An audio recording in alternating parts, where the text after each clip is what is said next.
नमस्कार, मैं हूं इस वक्त आपके साथ रचना शर्मा। हमारे साथ मौजूद हैं बीजेपी के प्रवक्ता राकेश त्रिपाठी जी। उनसे करेंगे खास बातचीत और जानने की कोशिश करेंगे कि आखिरकार क्या वजह है कि बीजेपी से तमाम पार्टियां बहुत खफा हैं। इस बार मुद्दा बना है राम मंदिर। आपका स्वागत है इंडिया टीवी पर। जी धन्यवाद रचना जी। वजह क्या है? बहुत खफा है पूरे विपक्षी, खासतौर पर इस बार राम मंदिर में जिस तरीके से बीजेपी का जो रुख रहा है और राम मंदिर को लेकर जिस तरीके की तैयारी है बीजेपी की और इनविटेशन, इसे लेकर पॉलिटिक्स बहुत हो रही है। नहीं देखिए, विपक्ष का भाजपा से खफा होना तो समझ में आता है, लेकिन प्रभु रामलला से खफा हो जाएंगे आप प्रभु रामलला के कार्यक्रम का बहिष्कार करने का काम करेंगे।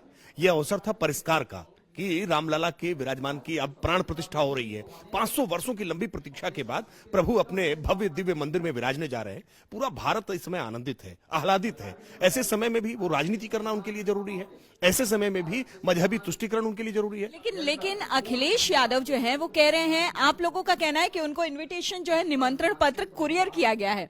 वो तो सरेआम कह रहे हैं कि वो कुरियर किस एड्रेस पे किया है वो तो बता दें। नहीं, ये प्राण प्रतिष्ठा भगवान की है। अब उनको अपनी प्रतिष्ठा का ध्यान है। अब उनकी क्या अपेक्षा है कि क्या पालकी और डोली भेज करके उनको आमंत्रित किया जाए? वो क्या अपेक्षा के साथ है? अखिलेश यादव को अपने इस अभिमान से बाहर निकलना चाहिए। उनको इस गलतफहमी से बाहर आना चाहिए कि वो उत्तर प्रदेश के अभी भी मुख्यमंत्री अपने आप को मानते हैं। वो न जाने किस प्रकार के प्रोटोकॉल की अपेक्षा कर रहे हैं। अरे प्रभु का बुलावा आया है, सौभाग्यशाली है वो। देश के कुछ सौभाग्यशाली लोग हैं जिनको श्री राम जन्मभूमि तीर्थ क्षेत्र न्यास की तरफ से निमंत्रण गया है। 22 तारीख के ऐसे दिव्य अवसर पर रहने के लिए उनके पास एक ऐसा अवसर था जिससे वो राम भक्तों की हत्या के अपने पाप को शायद कम कर सकते थे, लेकिन उन्होंने यह अवसर गंवा दिया। और अभी भी उनको अपनी प्रतिष्ठा का ध्यान है कि मुझे निमंत्रण लेकर के कोई मिलने क्यों नहीं आया, मुझसे आग्रह किसने क्यों नहीं किया।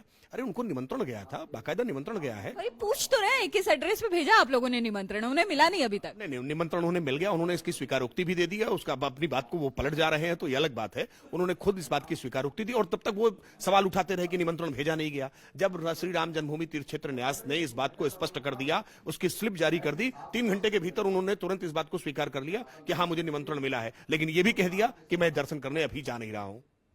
चलिए, 400 पार, अब की बार बीजेपी 400 पार, ये जो नारा चल रहा है, ये जो पूरा कैंपेन इसके इर्द गिर्द रचा जा रहा है बीजेपी का, क्या 2024 में राम जी 400 पार दिला पाएंगे?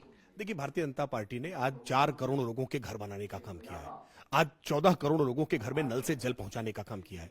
5 लाख रुपए तक का आयुष्मान का बीमा देने का काम किया है। किसानों के खाते में 6,000 रुपए सम्मान निधि पहुंचाने का काम किया है। लगभग 30 लाख करोड़ रुपए हमने डीबीटी स्कीम के तहत बिना किसी भ्रष्टाचार के, बिना किसी बिचौलिए के सीधे उनके खाते में पहुंचाने का काम किया है। जब भारतीय जनता पार्टी ने इतना काम किया है तो हमें भरोसा है कि भारतीय जनता पार्टी अब तक का सर्वोत्तम प्रदर्शन करने जा रही है। लेकिन लग रहा है कि राम का मुद्दा जो है इकलौती बीजेपी हाईजैक कर लेगी, ऐसा इंडी जो अलायंस है वो तो यही मान के चल रहा है कि राम अब सिर्फ बीजेपी ने हाईजैक कर लिया, अब किसी के नहीं हो सकते। ये गलत है। देखिए रचना जी, ये बात तो उन राजनीतिक दलों को समझ में आनी चाहिए जो राजनीतिक दल हमेशा इस बात का विरोध करते थे। जब हम कहते थे कि रामलला हम आएंगे, मंदिर वहीं बनाएंगे, ये तंज करते थे, तारीख नहीं बताएंगे। लेकिन आज जब तारीख बता दी है तो इनको लग रहा है कि देश राममय हो गया है, इसका लाभ भाजपा को मिल जाएगा, तो हर संभव प्रयास कर रहे हैं कि कैसे इसका लाभ हमको भी मिल जाए। इसलिए तरह तरह के विवाद उत्पन्न कर रहे हैं, विघ्न डालने का प्रयास कर रहे हैं और बार बार कह रहे हैं कि राम सबके हैं। हम कहां कह रहे हैं कि राम हमारे हैं? राम तो सबके हैं, हम इस बात को हमेशा मानते हैं। राम पर किसी का एकाधिकार नहीं है, लेकिन राम को अपनाने के लिए मन में भक्ति का भाव तो लाइए। ये चुनावी हिंदू बनकर के आप राम के नहीं हो सकते, न राम आपके हो सकते हैं। अब हम थोड़ा सा आते हैं समाजवादी पार्टी और बाकी कांग्रेस और बाकी जितने लोग एकजुट हुए हैं इंडिया अलायंस बनाकर बीजेपी से मोर्चा लेने के लिए, लोहा लेने के लिए 2024 के चुनाव में। लेकिन उनके भीतर इतनी सारी परेशानियां चल रही हैं। आपको क्या लगता है बीजेपी के खिलाफ इंडिया अलायंस सफलतापूर्वक सफल हो पाएगा, कामयाबी हासिल कर पाएगा? खासतौर पर अखिलेश यादव तो खुलकर मोर्चा खोले हुए हैं कांग्रेस के खिलाफ। देखिए, 2 दिन पहले ही मायावती जी का जन्मदिवस था। मायावती जी ने अपने जन्मदिवस के दिन स्पष्ट किया कि हम किसी गठबंधन में नहीं जा रहे हैं। तब मैं कह रहा हूं कि यूपी में जल गई विपक्ष की एकता की रस्सी, भाजपा यूपी में जीतेगी 80 में 80। हम पूरे भरोसे के साथ कह रहे हैं, सारे गठबंधन कर लें, जितने तरह के इनको समीकरण साधने हैं समीकरण साध लें।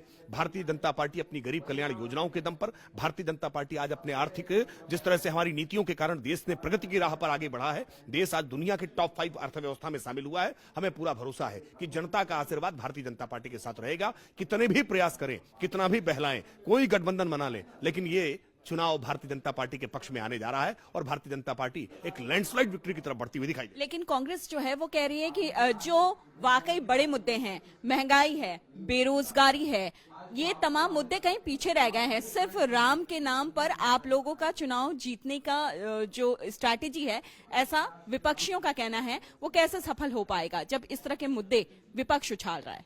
देखिए, महंगाई के मुद्दे पर विपक्ष को बात करने का कोई नैतिक अधिकार नहीं है। सच ये है कि 2004 से लेकर के 2014 के बीच में महंगाई दर डबल डिजिट में पहली बार गई।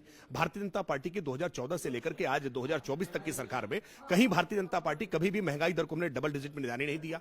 अगर एवरेज देखेंगे तो 5.1 महंगाई की दर आज एनडीए के शासनकाल में है और यूपीए के शासनकाल में ये 8% से ऊपर थी। आज भारतीय जनता पार्टी की सरकार में हमने गरीब वर्ग का ख्याल रखने का काम किया है, जिसको महंगाई से सबसे ज्यादा दंश होता था। उसको पक्का मकान दिया, उसको शौचालय दिया, उसको गैस का कनेक्शन दिया, उसको आज स्वास्थ्य का बीमा दिया, उसके घर में हर घर में 80 करोड़ लोगों तक हमने अनाज पहुंचाने का काम किया है, रोजगार सृजन करने का काम किया है, मेक इन इंडिया कैंपेन चलाने का काम किया है, भारत के स्वाभिमान को जगाने का काम किया है। आज युवा जॉब सीकर नहीं, जॉब क्रिएटर हुआ है। ये भारतीय जनता पार्टी के बड़े परिवर्तन है और इनके आधार पर हम जनता में विश्वास रख रहे हैं कि भारतीय जनता पार्टी इस बार फिर तीसरी बार हैट्रिक लगाने जा रही है। हाँ, तो इस बार 400 पार और उत्तर प्रदेश में 80 के 80, ये कंफर्म है।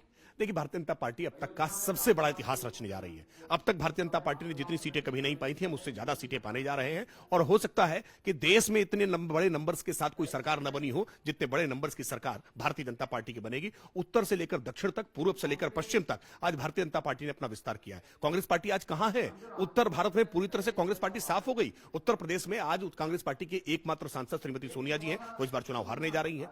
आज समाजवादी पार्टी उत्तर प्रदेश में 5 सीटों पर टिक गई थी, वो 3 सीटों पर आ गई है धीरे धीरे करते। हमें पूरा विश्वास है कि इस बार मोटरसाइकिल या साइकिल चलाने के भी जितनी सवारी होती है ना, उतने भी जीतने की स्थिति में नहीं है। आज लालू प्रसाद यादव की राजनीति पूरी तरह से अप्रासंगिक होती जा रही है। बिहार में भारतीय जनता पार्टी एक अच्छा प्रदर्शन करने जा रही है। हम राज्यवार अगर बात करें तो आज भारतीय जनता पार्टी हर राज्य में बहुत बेहतर प्रदर्शन करने जा रही है। इसलिए हम विश्वास के साथ कह रहे हैं कि तीसरी बार मोदी सरकार।